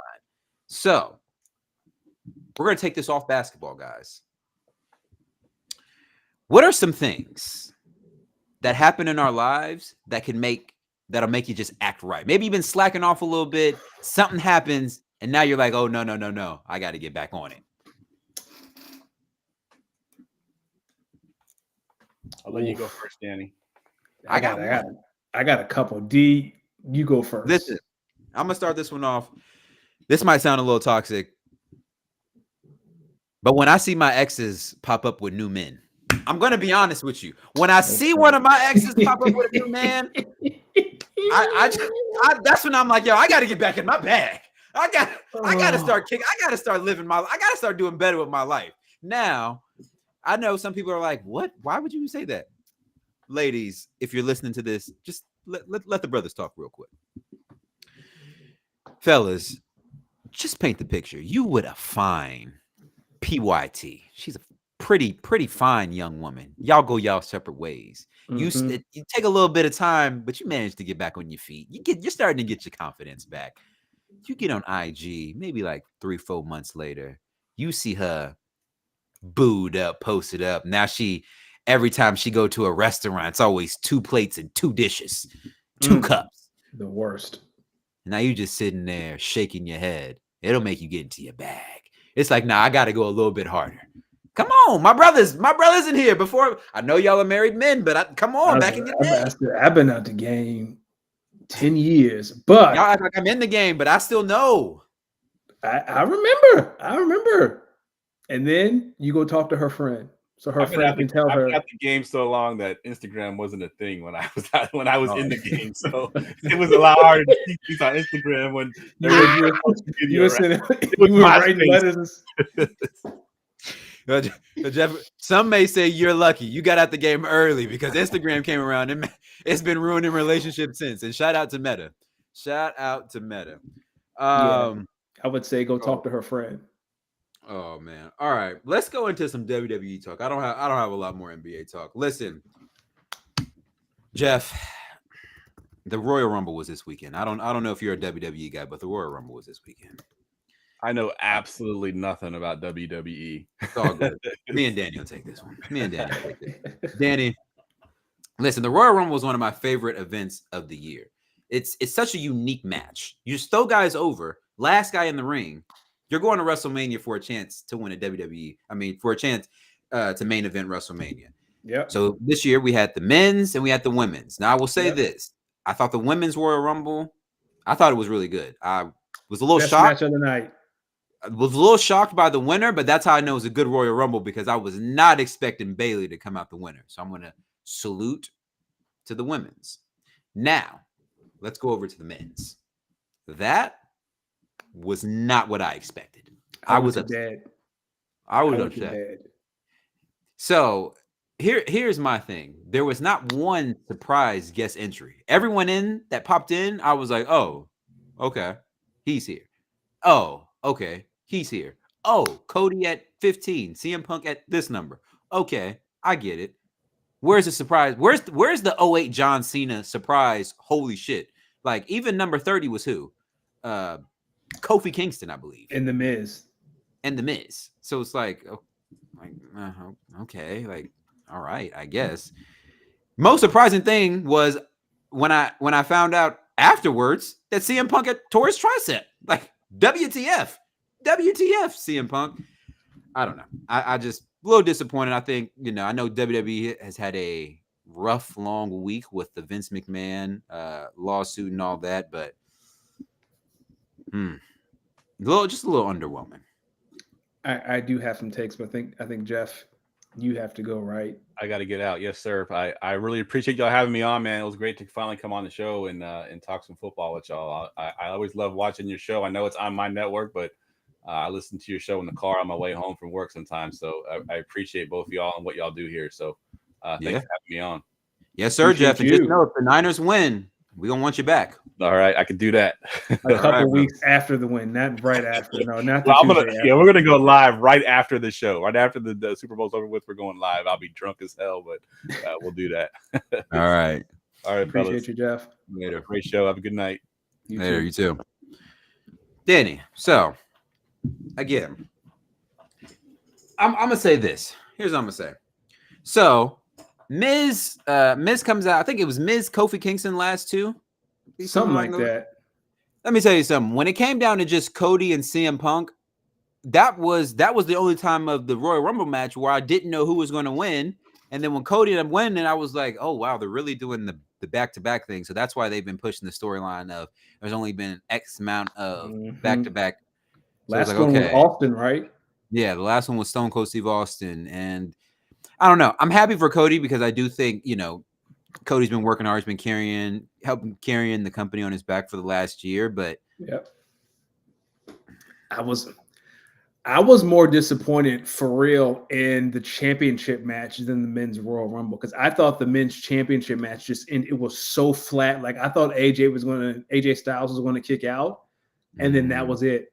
Like I thought there was another 5 minutes left, and then the match just ended. It's like someone in the back was like, "Hey guys, we're at time. We got to go. Take the fall." Because Randy Orton just rolled out the ring. He's like, "I ain't eating no pin." AJ, that's you. Man, you eat the pin. And where was LA Knight? Like LA Knight, like the last 3 minutes, just was gone. He was just chilling. So I mean, I can tell you, about halfway through the match, I was like, "Oh yeah, Roman's not losing this." And I knew Roman was going to win from the beginning, but I thought it'd be more intrigue. Like once they did that little shoulder bit, like when they were all on top of each other, but everyone's shoulder was on the ground. I was like, "Yeah, this is." So let's play our favorite game. We know Cody won the whole thing. Yep. Who does Roman face at WrestleMania, you think? I think last night Seth's promo to Cody about why he should pick him over Roman just might be enough to sway him. Here's what I think happens, because I know CM Punk tore his triceps. Like, how does WWE bounce back from this? Cody decides to face Seth. He doesn't fall. He accepts Seth's challenge. Elimination Chamber, because the women of the women's Elimination Chamber is going to face whoever Bayley doesn't pick, and whoever wins the men's Elimination Chamber is going to win whoever Cody doesn't pick. I think you have Solo win the men's championship match, and he go face Roman at WrestleMania. Really? I think that's what I've said it for the past year. The only two people that can take the belt off of Roman, and it makes sense, are Cody and Solo. And I think Solo, like Paul Heyman, kind of weasels his way into getting Solo in the match. Solo wins, and it's the Randy Orton Triple H storyline from Evolution. Like Triple H's like, yeah, you take the fall, I remain champion. We keep this thing running, and Solo says, I'm coming for that belt. Yeah, I mean, I guess, yeah, because I can see that if you've watched some of the last Friday Night SmackDowns, you've seen a little bit of the maybe slight tension between Solo and Roman. So I could definitely see it going there. I'm going to be honest with you. I don't even know. And Roman has already dubbed Solo the next, like Roman has said, you are the next head of the table. Well, he's not going to give it to you. What Ric Flair say, to beat a man, you got to beat the man. Yeah. Do you think there's a world where we get Roman versus Rock versus Solo? Or do you think there's a world where Rock is in Solo's corner? Can I say something that might upset some fans? Rock ain't coming back. He sat there and teased about being the head of the table. That boy ain't coming back. You think so? Rock ain't. You're right. He might be in someone's corner, but Rock ain't stepping in that ring to fight nobody. Y'all go ahead and cut that out. You telling me he pulling the Carmelo Anthony pump fake on the sideline? Yeah, he ain't coming back. Rock ain't coming back. You saw him in that ring with what's old boy's name with that promo? Oh, not Grayson Allen. Theory? Austin Theory. The Rock is in great shape, but that boy look. There's difference between in shape and ring shape. Rock looked a little winded after that promo. That brother was winded. Took him a little bit of time to get that Yeah. promo line out. Yeah, he ain't come back. What are your thoughts on getting Cody versus Roman again? I wouldn't be mad at that, but WWE has to find a way to pivot after CM Punk because CM Punk was going to headline WrestleMania in some form or fashion. Like they have to pivot. I think Cody versus Seth is a great match, especially after Seth's promo last night and his plea, like come be a fighting champion. And then you pivot to Solo. I don't know. Maybe Solo. I really think they had Cody versus Seth versus CM Punk like on the docket. I think that was a really. match. I would have loved to see that. So who did you have Roman facing then? Honestly, I didn't know. I because who's going to enter the men's rumble? It's going to be Solo. Truthfully, I thought if they had the triple threat match for Seth's belt, I thought it was going to be a fatal 4-way bloodline match for the Universal title. That would be very, very interesting. Like they find a way to bring Jay back because Jay and Jimmy were the first two, so they find a way to bring that beef back and then bring Solo in, and then Roman comes in and says, "You know what? I'm the head of the table," and then someone says, "Well, I think I can win that chip," and that's how it all starts. Everyone's like, "Well, I can win the championship too," and I think that's how the fatal 4-way starts. So I wouldn't mind that either. But I guess in elimination, it's going to be Orton, Styles, LA Knight. Those two are going to be in the chamber. I think Solo's going to be in the chamber. How many slots? Is it 5 or 6? 6. 4 pods. 2 people start. Oh yeah. So those 3. You know who I really want to see, but he'd have to drop the IC title. I want to see Gunther in there. Yeah, that. Granted, that it's giving very Nazi vibes. The Imperial, like very big Nazi vibes, but. Throw Gunther in there. I know even if Gunther is in the elimination chamber, I know he's not gonna win. He gonna beat the hell out of somebody. I don't know that he wouldn't win because who would face him at Gunther has beaten everybody that I don't even know who he would face at WrestleMania. It would have to be like a Drew McIntyre or something like that. Drew McIntyre is not going to the. Speaking of Drew, that promo last night, that was hate. I loved every second of it. Oh, I don't even think that Drew's at a point where I don't know if it's the act or this brother really might be. That was not an act. That was. I think he truly hates CM Punk, and I 100% understand why. Why? I mean, come on, man. CM Punk has a way of rubbing people the wrong way. I don't think that's controversial to say. CM Punk was 8 months away from walking out on WWE because he wasn't champion yet. His triceps gave him an early exit. You think he was gonna leave? I mean, isn't that what he always does? Like he goes into a company, he stays there 18-ish months, and then something happened and he out. True, but I think this time I don't know. It felt a little different. It felt different at AEW. I remember when he premiered in Chicago. I was like, oh man. And he's like 47. If I was Drew, I'd be like, yo, go home and be a family man. If I see you in this ring again, I'm going to put you out. This is all I'm going to say, brother, man. He started out in AEW, got hurt shortly. He broke his foot. That's right. Comes back in WWE, gets hurt shortly after by tearing his triceps. At a certain point, I'm going to tell you the same thing I tell Elijah Mitchell. It might be time to hang it up, brother. Might be time to go be a family man. I will say I am very excited for a WrestleMania season without Brock Lesnar. I am very excited. We don't know that yet. It's early. Well, the reports have been that he's not interested or he's not in the plans, but he might be now. But as we stand right now, I look forward to a WrestleMania season without Brock Lesnar. I'm gonna tell you what though, I'm not even gonna put that match into the ether, not even into the atmosphere. Do it. If we get that match again, Brock Roman, streets don't need that. We've seen enough of that. Hell no. I might boycott WWE. That's who Gunther can face because Gunther said he's always wanted to face Brock Lesnar. That's a match I would pay attention to. Gunther versus Brock Lesnar for the IC title. It would only be like 10 minutes long. Don't matter. That'd be speaking. Jay Cargill versus Bianca Belair is going to feed. Woo! Let's talk about some chocolate milk. Oh my goodness! Listen, we ain't got to stay here long because I'm gonna get my thirst out fast. Okay. Listen, this is all I'm gonna say. Jay Cargill can beat me up like she could abuse me. She picked up Nia Jax like she was a baby. She said, "Girl, come here." Bruh, like not even trying to sound like on some horny stuff. Jade Cargill is fucking ripped. Like ripped. Yes. I've She never is seen a jacked. physique like that. Like she is. She is I'm not even on no horny shit. I'm talking like from one athlete, former athlete to current professional athlete. She's China. Like she is. I think she's prettier than China. She is. But same kind of physique, right? China was she was very ripped. Like ripped. Like more ripped than Rhea. Whoa, man. Rhea. I saw a video of this guy was interviewing her, and did you see it? It was a perfect setup. He was like, you walk around and you make people giggle, like they kind of like fold under you. I'm gonna stare at you for 10 seconds, and I promise you I won't fold. He folded. She licked her lips, and that man knees buckled. He folded. Man, brother. Happens to the best of us.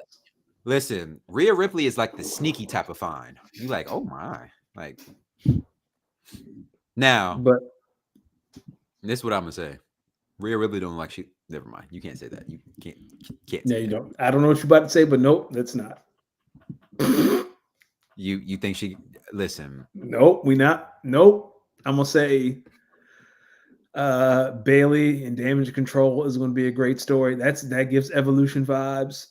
Oh yeah, that's gonna break up. That's gonna break up. I see it now. That's done because Bailey's not picking Rhea. She's not picking Rhea Ripley. She knows. So who wins the Elimination Chamber match to go? And why is it not Becky Lynch? I don't want to see Becky Lynch anywhere near the title.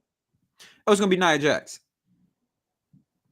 I don't think she's there. Do you think she's there yet to headline WrestleMania? I think the way they're going to tell that story is going to be like the irresistible force meets the immovable object. Like, I'd rather see Bianca, Jade, and Rhea, like, just get the three most ripped women in the business in the same ring together and just watch them arm wrestle. Yeah, but Mommy's on she's mostly on Raw though. She's more on Raw than SmackDown. Well, so Jade hasn't signed anywhere, has she? That was the whole story until her mother died. She went to NXT, she went to Raw, she went to SmackDown, she tried to find her somewhere. Oh, that's why she hasn't been around. Her mother passed away. Yeah, her mother passed away. That's why she ain't been around. I didn't know that. I was actually really wondering where she had been at. Okay. Yeah, her mother passed away. Well, prayers up to her and her family. And Bianca's already on Raw, right? Bianca's on SmackDown. Bianca's on SmackDown. Okay. That's why I think Bailey's gonna choose what's the girl name? The Eco Sky? Yeah. Wait, that's who has it? Oh, that is who has it. Actually, maybe Bailey versus Rhea Ripley would not be fun. I'm going to be honest with you. I don't want the Damage Control story writes itself. Honestly, I think you're right. I do think she challenges Io Sky straight up. Yeah, she has to. You have to, and that's going to be the end of Damage Control, and might be either the heel. That might be the face flip, the face turn for Bailey. That's already happened when she won the Rumble. That was her face turn. Did you hear the crowd? Yeah. You think she's going to bring back the little floaty things again? I hope not. We don't want children, Bailey. Yeah, we just want Bailey who's not a heel. Yeah. It'd be interesting though. Brother, we had a great show today. We're gonna shout first and foremost, shout out Jeff again for stopping by, talking a lot of football with us. Even though I don't like the Niners, I'm just, happy for him and his fandom that, at least they can go to a Super Bowl. And who knows, man, it is just one game. I mean, there's, we'll talk about it more next week. I need some time to think about it. Now listen, I'll tell you one thing. Damn, I forgot to tell Jeff this. I think when the Chiefs were watching the NFC Championship game when they saw the results of the first half, I know they were a little bit scared because I don't think the Chiefs wanted to play the Lions. Really? Yes. Why is I that? think they would. I think the Chiefs know that. In my opinion, I think the Chiefs know that they can find a way to beat the Niners or the Niners would beat themselves into the Chiefs winning, I think the way the Lions play and how aggressive they were, the Lions would have really tried to play keep away, and they would have stuck to it if they can run the ball. I got That's you. my opinion. Yeah, my opinion though. Danny, let the people know where they can find you, my brother. Find me on the X app, Danny Ocean 41. You can find us on TikTok, Instagram, and X at @speakonA_pod. And you can also talk to us. I know there are a lot of people. The chat's been going up tonight.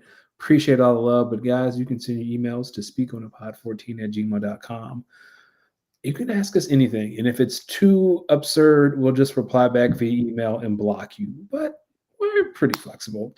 Please send us emails because once football season ends and we're deep in NBA season, ladies and gentlemen, we're going to be talking a lot of drafts, a lot of mock drafts.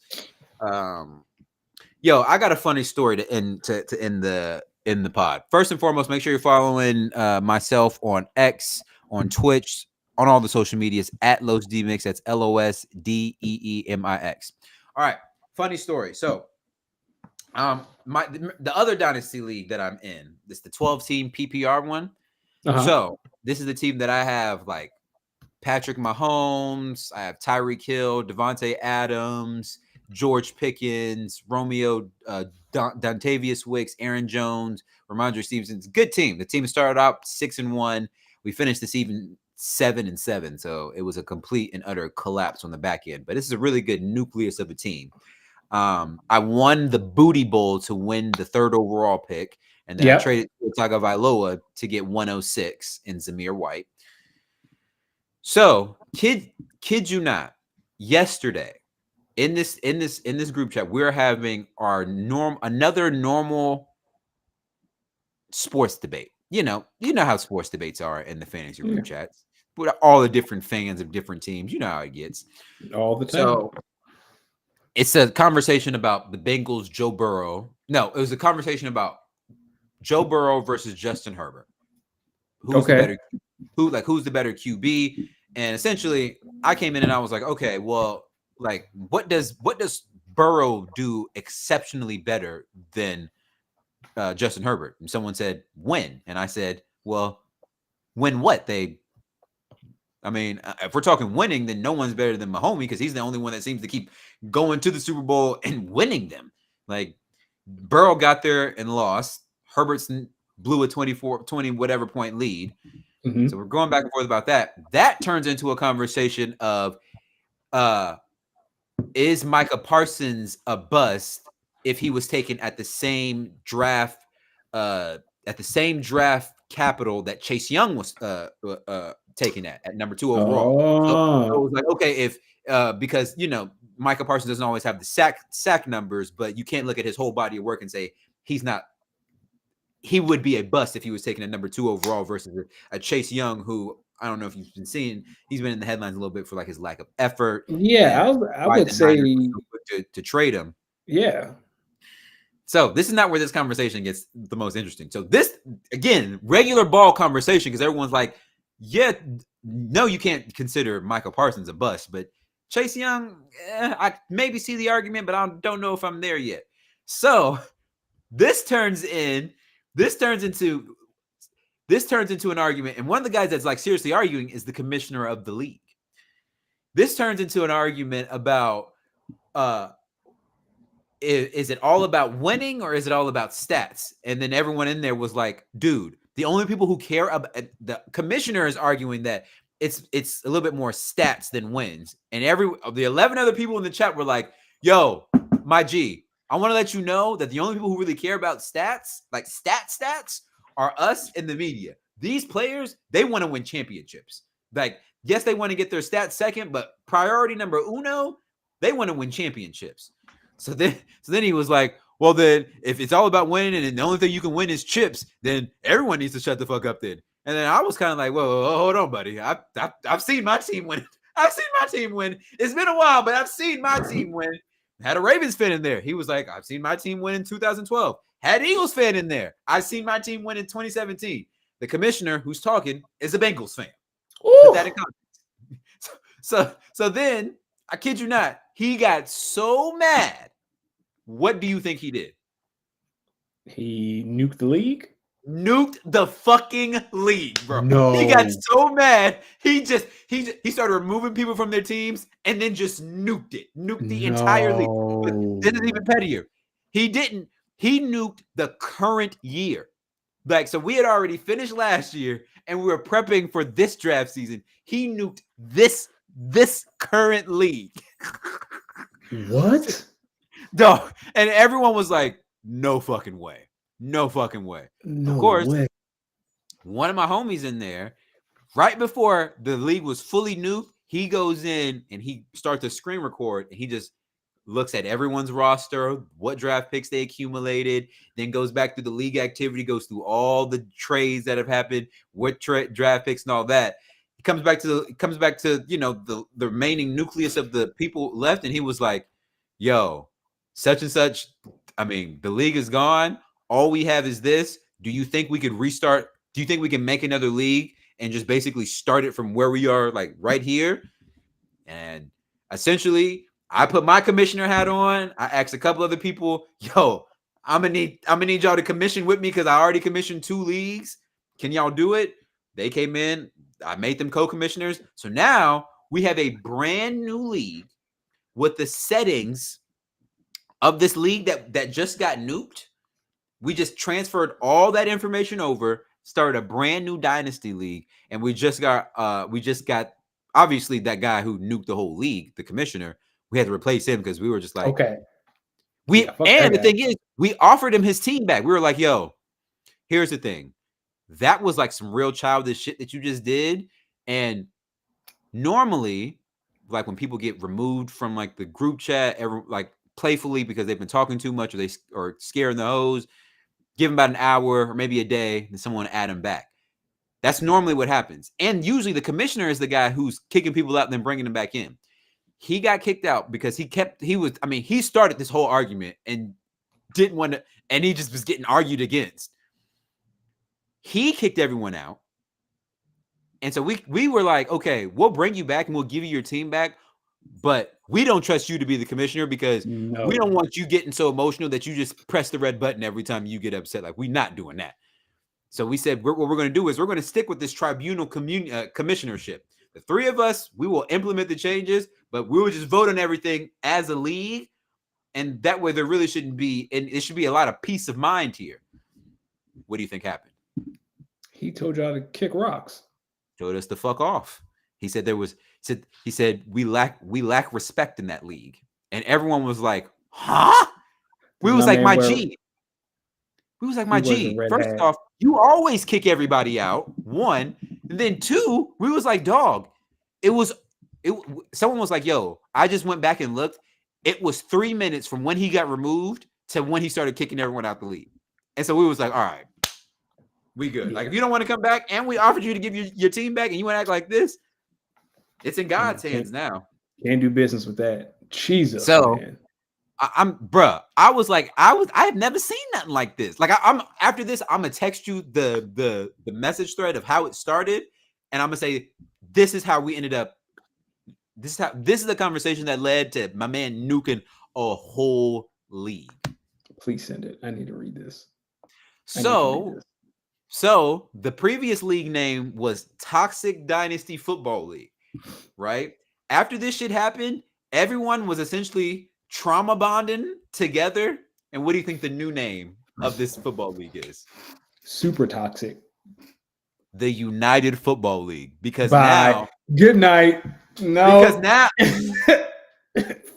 Good night. Y'all have a good night. No. Because now everyone, it's like peace of mind. Now everyone just talks things out. Like, yo, you think this? And someone's like, I hear where you're coming from. Here are my thoughts. But I'm down to do whatever the league wants to do. A week ago, let me tell you how this conversation would have went. You would have said, yo, what do we think about XYZ? And the commissioner might be like, no, that's dumb. Fuck that. I'm not doing that. And everyone's like, oh, okay. No, dog. Y'all have a good week. Y'all have a blessed week. Appreciate your commissioners, people. Some of us are really good. Yes, y'all are. You could have been anywhere in the world, people, but you were here with us. Make sure you spend the next week speaking on everything that your mind might have to speak about. Peace. Peace.